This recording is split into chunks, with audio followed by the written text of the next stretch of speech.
அனைவருக்கும் இனிய நமஸ்காரங்கள். வேல்வேல் முருகா, வெற்றிவேல் முருகனுக்கு அரகரோகரா.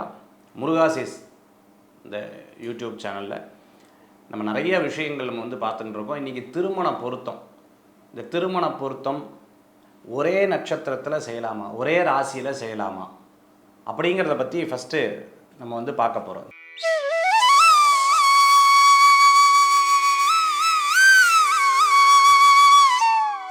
திருமண பொருத்தம் இதுக்கு முன்னாடியெல்லாம் இருந்ததா சார்?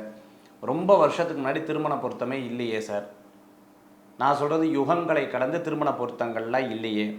இப்போ தானே திருமண பொருத்தம் வந்தது. திருமண பொருத்தம் பார்த்து கல்யாணம் பண்ணினாங்கன்னா அவங்க வாழ்க்கையில் ரொம்ப நல்லா இருக்கான்னு அப்படின்னு கேட்கக்கூடியவர்கள். திருமண பொருத்தம் பண்ணி எத்தனை பேருக்கு டிவோர்ஸ் ஆகிருக்கு. நம்ம நிறையா டிபேட்டெல்லாம் நிறையா ஷோஸில் நம்ம பார்த்துருப்போம். பொதுவாக திருமண பொருத்தம் அப்படின்னா மேட்சிங் அப்படின்னு அர்த்தம். இந்த நட்சத்திரத்துக்கும் இந்த நட்சத்திரத்துக்கும் பொருத்தம் இருக்கா அப்படின்னு தான் நம்ம பார்க்குறோம்.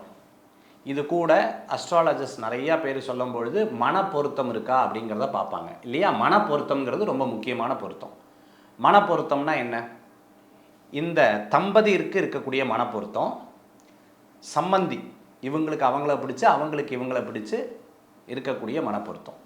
அந்த காலத்தில் இந்த திருமண ப்ராசஸே ரொம்ப லாங் டேர்ம்னு சொல்லுவாங்க. கிட்டத்தட்ட பார்த்திங்கன்னா இப்போ நம்ம பண்ணி 1 வருஷம் 1.5 வருஷம் கழித்து திருமணம் பண்ணக்கூடிய காலம். நீங்கள் அதுக்கு முன்னாடி எப்போவுமே ஒரு டேர்ம் சொல்லிட்டோம்னா அதுக்கு முன்னாடி ரொம்ப பால்யத்தில் கல்யாணம் பண்ணாங்க, அதெல்லாம் வேறு. சொந்தத்தில் கல்யாணம் பண்ணாங்க, அதெல்லாம் வேறு. நான் இடைப்பட்ட காலத்தில் பற்றி பேசுகிறேன். அப்படி பார்க்கும் பொழுது இட்ஸ் அ லாங் டேர்ம். சொந்த பந்தம், தெரிஞ்சவர்கள், கிராமத்துக்குள்ளே கல்யாணம் பண்ணுறது, இந்த கிராமத்துலேருந்து அந்த கிராமத்தில் கல்யாணம் பண்ணுறது, அப்படி இருக்கிறது. இன்றைக்கி இருக்கக்கூடிய இந்த காலகட்டத்துக்கு இந்த திருமண பொருத்தம் அவசியம் இல்லையா அப்படின்னு கேட்டிங்கன்னா, இந்த காலத்துக்கு ஏற்றாற்போல் தான் திருமண பொருத்தம் அப்படின்னு கொடுக்கப்பட்டிருக்கு. என்னென்ன பொருத்தங்கள் கொடுக்கப்பட்டிருக்கு அப்படின்னு நம்ம ஃபஸ்ட்டு பார்த்துருவோம். ஃபஸ்ட்டு தினப்பொருத்தம். ஃபஸ்ட்டு பொருத்தமாக தினப்பொருத்தம். அடுத்த பொருத்தம் கண பொருத்தம்னு சொல்லுவாங்க. அடுத்தது பார்த்திங்கன்னா மகேந்திர பொருத்தம். அடுத்தது ஸ்திரீ தீர்க்கம். அடுத்தது பார்த்திங்கன்னா யோனி பொருத்தம். அடுத்தது ராசி பொருத்தம். ராசியினுடைய அதிபதி, ஒரு ராசி இருக்காங்க பார்த்தீங்களா, 30 டிகிரி, அதற்கு உண்டான அதிபதி, அதற்கு உண்டான பொருத்தம். அடுத்தது வசிய பொருத்தம்னு சொல்லுவாங்க. அடுத்தது ரஜ்ஜு. அடுத்தது நாடி பொருத்தம், வேதை பொருத்தம். இந்த பொருத்தங்கள் நமக்கு கொடுக்கப்பட்டிருக்கு. 11 பொருத்தங்கள் கொடுக்கப்பட்டிருக்கு. இதை தவிர இந்த மனப்பொருத்தம், பெயர் பொருத்தம் இதெல்லாமே பார்க்குற வழக்கங்கள் உண்டு. சரி, இந்த பொருத்தம் இந்த நட்சத்திரத்துக்கு இந்த நட்சத்திரத்துக்கு சேர்றது, இந்த நட்சத்திரம் இந்த ராசிக்கு சேர்றது அப்படின்னு எடுத்துக்கிறாங்க. ஃபஸ்ட்டு நம்ம இந்த தினப்பொருத்தம் அப்படிங்கிறது எப்படி இந்த பொருத்தங்கள் கணக்கெடுக்கிறாங்கன்னா, எண்ணிக்கை, பெண்ணின் நட்சத்திரத்தை கொண்டு ஆணின் நட்சத்திரம் இத்தனாவது நட்சத்திரமாக வந்ததுன்னா இதெல்லாம் ஒரு கால்குலேஷனாக வச்சுட்டுருக்காங்க. இந்த எண்ணிக்கையை கொண்டு எடுக்கிறாங்க. சில பேர் சொல்கிறது உண்டு, சார் இந்த பொருத்தம் இருந்தால் இந்த பொருத்தம் யதார்த்தமாக இருக்காதில்ல சார் அப்படின்னு சொல்லுவாங்க. எஸ், சில அமைப்பு அப்படி இருக்குது.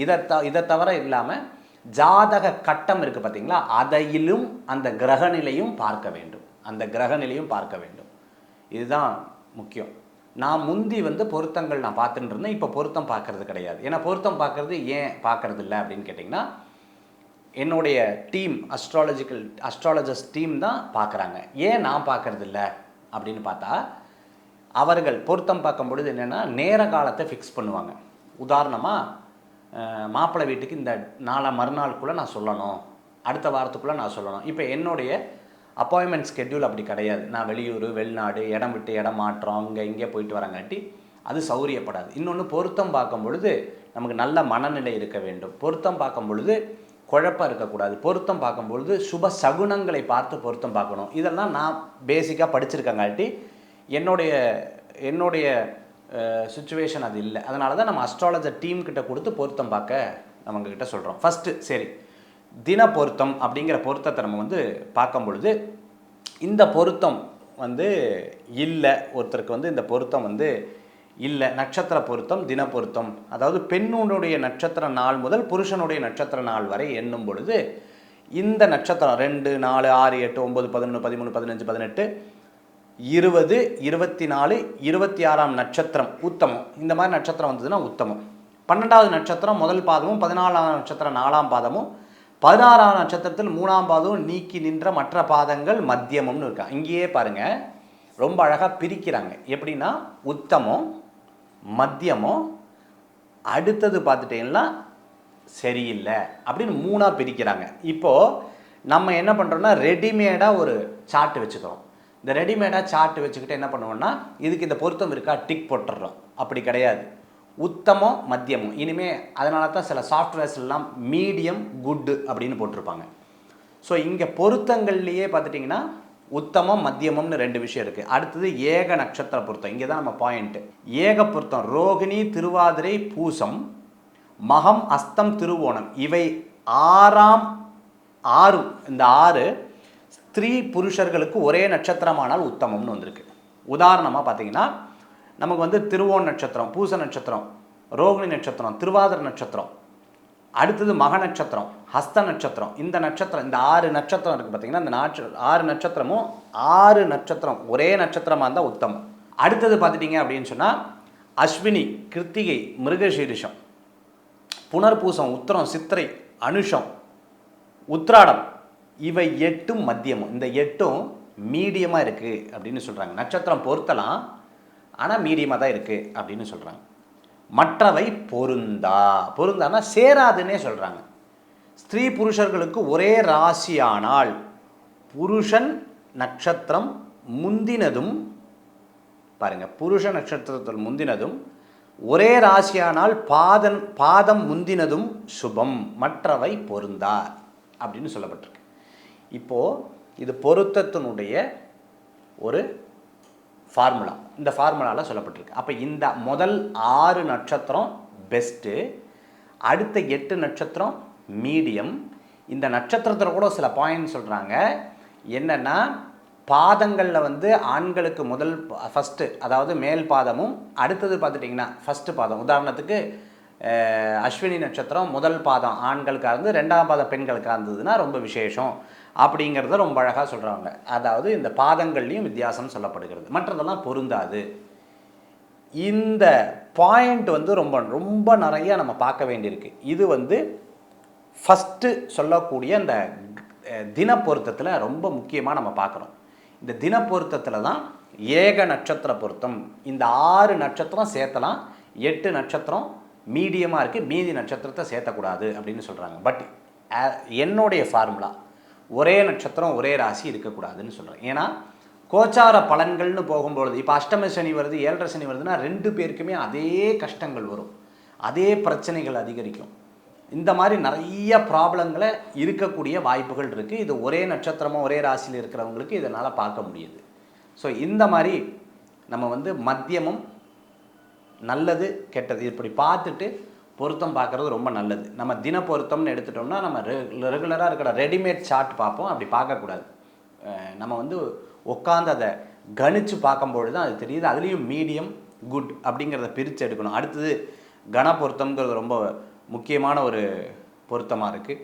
மகேந்திர பொருத்தம் ரொம்ப முக்கியமான, ஸ்திரீ தீர்க்க பொருத்தம் ரொம்ப முக்கியமான, யோனி பொருத்தம் ரொம்ப முக்கியமான பொருத்தம், ராசி பொருத்தம். இந்த ராசி பொருத்தம் பார்க்கும்பொழுது ஒரே ராசியில் கல்யாணம் பண்ணலாமா, அதுதான் இப்போ நம்ம வந்து பார்க்க போகிறோம். பொண்ணுக்கு புருஷருக்கும் அதாவது அந்த ஆண்மகனுக்கும் ஒரே ராசி ஆயினும் பெண் ராசிக்கு புருஷன் ராசி அதான் ஆண் ராசி 6க்கு மேற்படினும் உத்தமம். உதாரணமாக பொன் ராசி வந்து மேஷ ராசின்னு வச்சுக்கோங்களேன், ஆண் ராசி வந்து 6 ராசிக்கு மேற்படினும் உத்தமம். பெண் ராசிக்கு புருஷ ராசி 3, 4 ராசியாக இருக்கும்போது மத்தியமாக இருக்குது. அதே மாதிரி 2, 5, 6 ராசிகளில் அதமம்.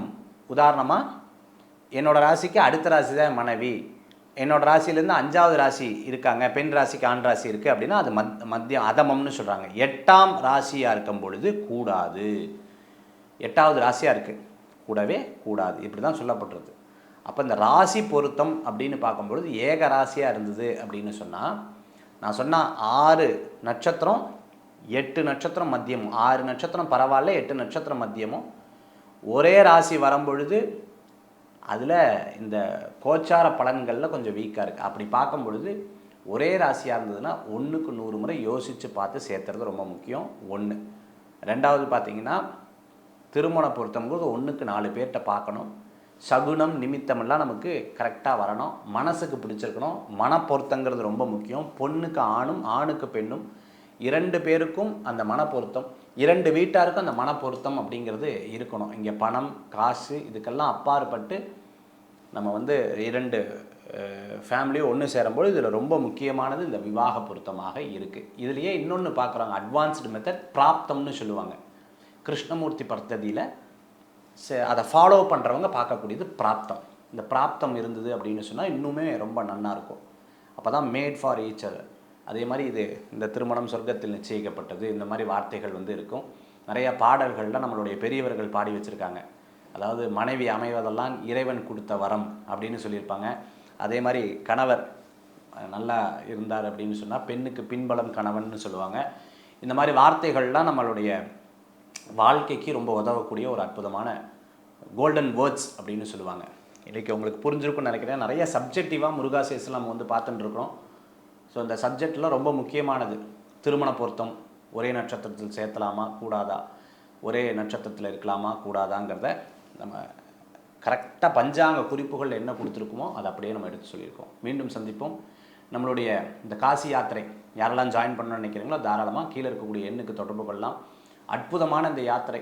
லாஸ்ட் டைம் நிறைய பேர் நம்ம வந்து ஒரு 15-20 பேருக்கு மேலே இது வேண்டான்னு சொல்லி அதுக்கப்புறம் திருப்பி இல்லை சார் எங்களை கூப்பிட்டு போங்கன்னு சொல்லும்போது அடுத்த ட்ரிப்புக்கு சொல்லிடணும். அந்த அடுத்த ட்ரிப்பு தான் இந்த காசி யாத்திரை. ஷார்ட் ட்ரிப் ரொம்ப பயனுள்ளதாக இருக்கும். வெற்றிவேல் யாத்திரை, முருகப்பெருமானுக்குரிய அற்புதமான கோயில்களுக்கு போகக்கூடிய இந்த யாத்திரை உங்களுக்கு ரொம்ப பயனுள்ளதாக இருக்கும். மீண்டும் சந்திப்போம். நன்றி, நமஸ்காரங்கள். வேல் வேல் முருகா. வெற்றிவேல் முருகனுக்கு கரகரோகரா.